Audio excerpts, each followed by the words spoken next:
A very good evening and welcome to Primetime News on Channel 1 MTV. My name is Ravi Gamage. And I'm Krishna Pandakaratna. The stage has been set for the grandest event in women's football as first-time finalists Japan prepare to take on two-time world champions the United States. Details coming up on Sports First tonight, but before that we take a look at tonight's headlines. The President states that the healthy attributes of sharing and building partnerships which unify the school community must be inculcated in children. Minister Malviran says payment pertaining to hedging case should be borne by the individuals who took the wrong decision. UNP MP Harsha De Silva questions the government as to how land at Golface could be vested to a foreign company through an agreement which is null and void. 18 people killed in the terrorist attack which rocked Mumbai yesterday.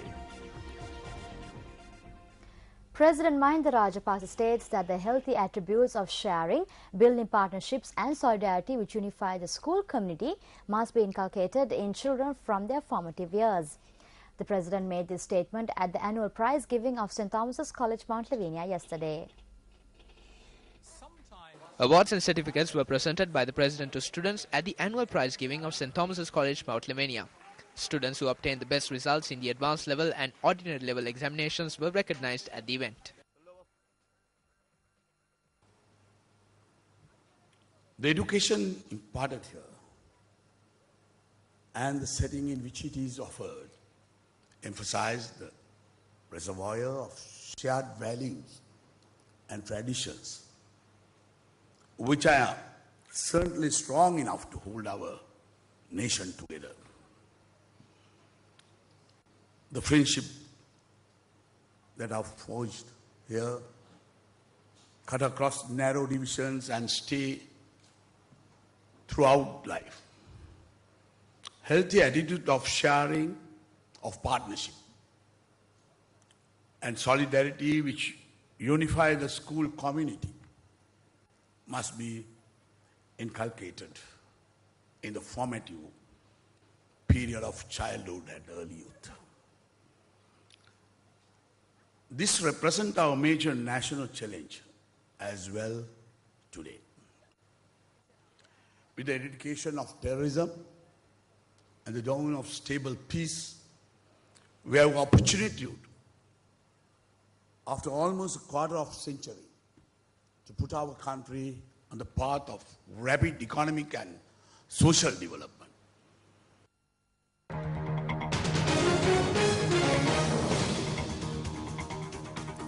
Minister of Construction Engineering Services, Housing and Common Amenities Vimal Veeravansa says that if payments have to be made for the hedging agreement in line with the court order, it needs to be charged from those individuals who pushed the country towards these wrong agreements. The minister, while speaking at a function in Homagamu today, also noted that economic assassins who are outside as well as inside the government need to be identified. මේරට පස්සට ඇදගෙන යන්න උත්සාහ දරන පිරිසකුත් ආණ්ඩුවෙන් එළියෙත් ඉන්නවා ආණ්ඩුව ඇතුළෙත් ඉන්නවා. There is a group of people outside as well as inside the government who are trying to drag the country backwards. Therefore, it is very important to identify these economic assassins. If not, we cannot take the country forward. There is a hedging agreement. A court decision was announced to pay millions. It is being said that the government is going to reappeal. However, if that amount has to be paid, it needs to be charged from everyone who pushed the country to engage in that wrong agreement. If they do not have that wealth to make the necessary payments, they need to be put behind bars. If not, this country cannot be built.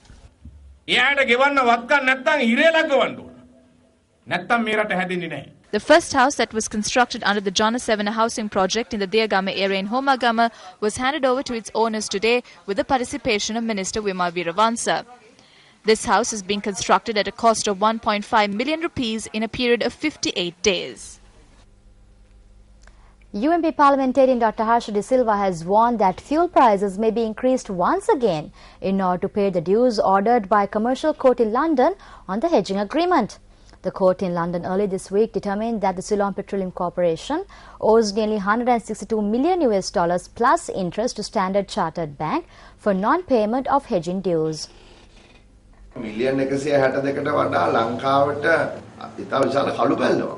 More than the $162 million, it is a huge black mark on the country.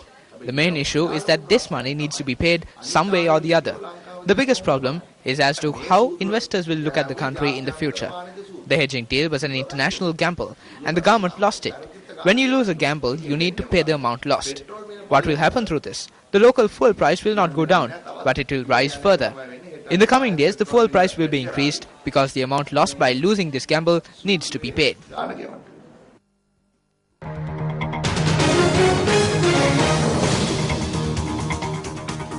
The United National Party charged today that the payment by a Chinese company for a part of land at Golface for a hotel project had been made in line or made in violation of the contractual stipulations and not by the due date. At a media briefing held today, UNP parliamentarian Dr. Harsha De Silva pointed out that due to this violation of contract, the agreement should be made null and void. Now, what is important is how the payment is supposed to be made. It says an advance payment of $50 million will be paid to the Deputy Secretary to the Treasury Urban Development Fund account before the 28th of February 2011. A bank guarantee to pay the balance $86 million on or before April 21st will be given on or before February 28th. There is a very strong clause here. The party of the second part, that is CATIC, fails to make the balance payment of $86 million within the stipulated time. Party of the first part, that is the government of Sri Lanka, shall have the absolute right, not the right, the absolute right to draw down on the bank guarantee on account of the balance payment due. And then it says what could happen if that payment is not made.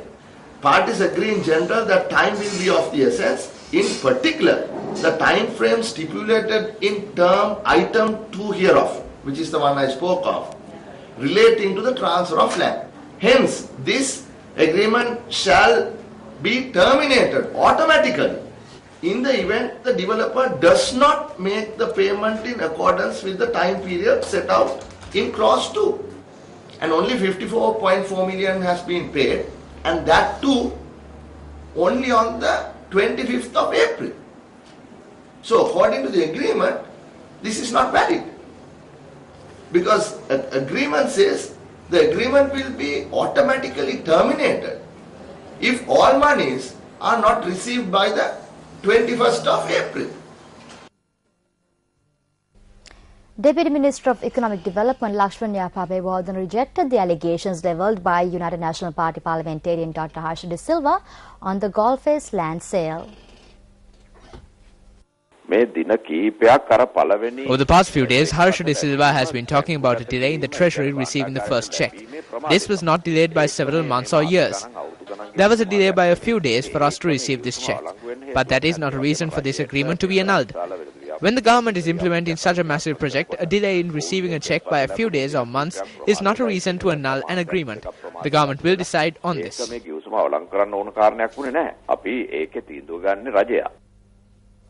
Former Army Commander Sarath Fonseca was subjected to physiotherapy yet again today at a private hospital in Colombo. This was following medical advice concerning a shoulder injury he has developed. The injury was discovered when he was subjected to a medical test on the 11th. When I tried to visit hospital in the morning, it was stopped following an order from the top. It was allowed when we informed them that we are going to court. This government jumps up and down when it starts something, but goes down on its knees when there is opposition. Those who have brought false charges against me will also be kneeling down soon.